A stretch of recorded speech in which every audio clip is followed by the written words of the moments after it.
En France, 45% des hommes portent la barbe ou la moustache. Chez les 25 à 34 ans, ce chiffre grimpe à plus de 70%.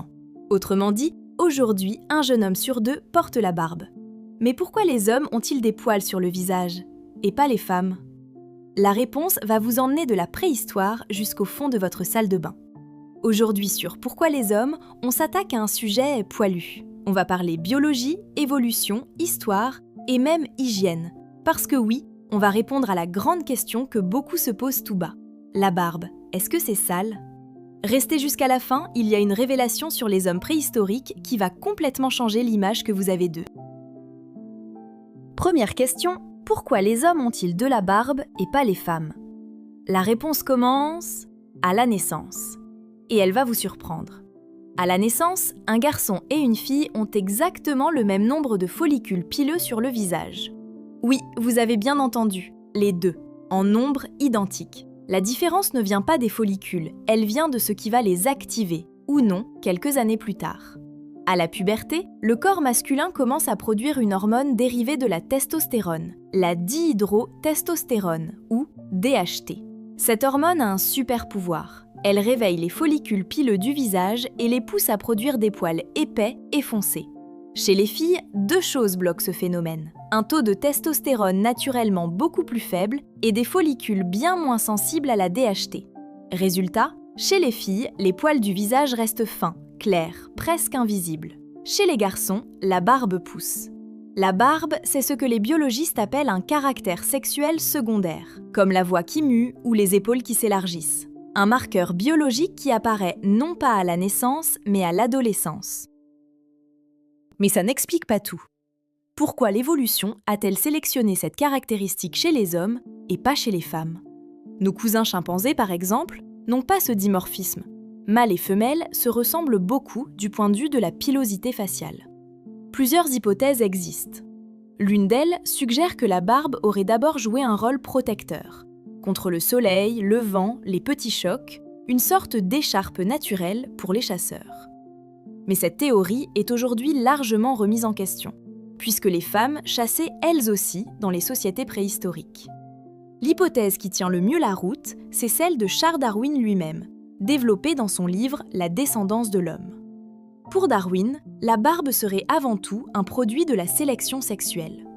Un homme barbu pouvait être perçu comme plus fort, plus protecteur, plus dominant. Il avait donc plus de chances de se reproduire et de transmettre ses gènes, barbe incluse. En clair, la barbe existe peut-être parce qu'elle a, pendant des millénaires, rendu les hommes plus séduisants. Parce que porter ou ne pas porter la barbe, ça n'a jamais été qu'une question de biologie. C'est aussi, et surtout, une question de codes sociaux. En Égypte antique, la barbe était associée aux divins. Les pharaons portaient même de fausses barbes lors des cérémonies pour affirmer leur statut sacré. Pour les Romains, c'est l'inverse. La barbe est un signe de négligence. Au Moyen-Âge, elle reprend du poil de la bête. Les chevaliers la portent fièrement comme symbole de bravoure. À la Renaissance, François Ier la remet à la mode pour masquer une cicatrice. Et toute la cour européenne l'imite aussitôt. Au XVIe et XVIIe siècle, près de 9 hommes sur 10 portaient la barbe en Europe. Et les styles rivalisaient d'originalité. Barbe en stiletto terminée en V, barbe carrée, ou encore les extravagantes barbes en queue d'hirondelle. Après la Première Guerre mondiale, la barbe disparaît. La moustache prend le relais. Pensez à Poirot ou Einstein. Puis dans les années 60, le mouvement hippie la remet au goût du jour comme symbole de rébellion. Et aujourd'hui, elle est devenue l'emblème de la culture hipster. Et elle n'est pas près de disparaître. Passons maintenant à la question que tout le monde se pose, mais que personne n'ose vraiment poser en face, la barbe. Est-ce que c'est un nid à microbes ? Les scientifiques se sont penchés sur la question. Et honnêtement, les études se contredisent. L'une d'elles, menée auprès de 400 vies professionnelles de santé, n'a montré aucune différence significative de bactéries entre un visage barbu et un visage rasé. Une autre étude de 2022 arrive à la conclusion inverse. Alors qui croire ? En réalité, tout dépend d'une seule chose, l'hygiène. On touche son visage des milliers de fois par jour, et encore plus quand on porte la barbe qu'on lisse machinalement. Chaque contact y dépose bactéries, virus et autres joyeusetés. Certaines sont inoffensives, d'autres moins. La conclusion des scientifiques est simple. Une barbe propre et bien entretenue n'abrite pas plus de micro-organismes qu'un visage rasé. Le problème, ce n'est pas la barbe, c'est ce qu'on y dépose avec les mains. Et maintenant, une question qui va peut-être renverser l'image que vous avez de nos ancêtres. L'homme préhistorique, vous le voyez probablement hirsute, barbu, à moitié sauvage. Eh bien, c'est faux. Homo sapiens se rase probablement depuis plus de 10 000 ans. La preuve ? Des peintures rupestres vieilles de 14 500 ans, découvertes dans des grottes de la Vienne, représentent des profils d'hommes sans barbe ni moustache. Le rasage existait donc bien avant l'invention du rasoir moderne. Comment faisaient-ils ? Avec ce qu'ils avaient sous la main, des coquillages, des dents de requin et surtout des silex taillés très tranchants.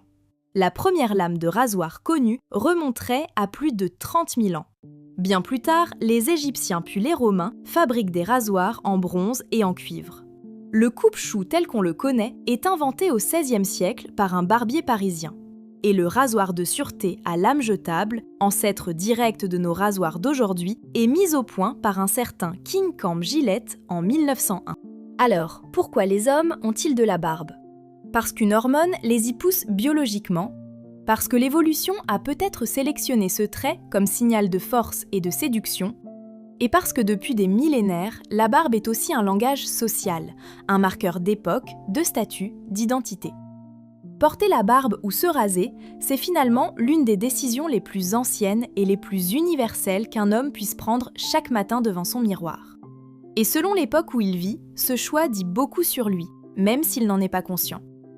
Et vous, plutôt barbe, moustache ou rasé de près ? Dites-le moi en commentaire. Et si vous n'avez pas encore vu notre épisode sur pourquoi les hommes transpirent autant, il vous attend juste là. Promis, c'est tout aussi poilu comme sujet. Abonnez-vous, activez la cloche et on se retrouve très vite sur Pourquoi les hommes ?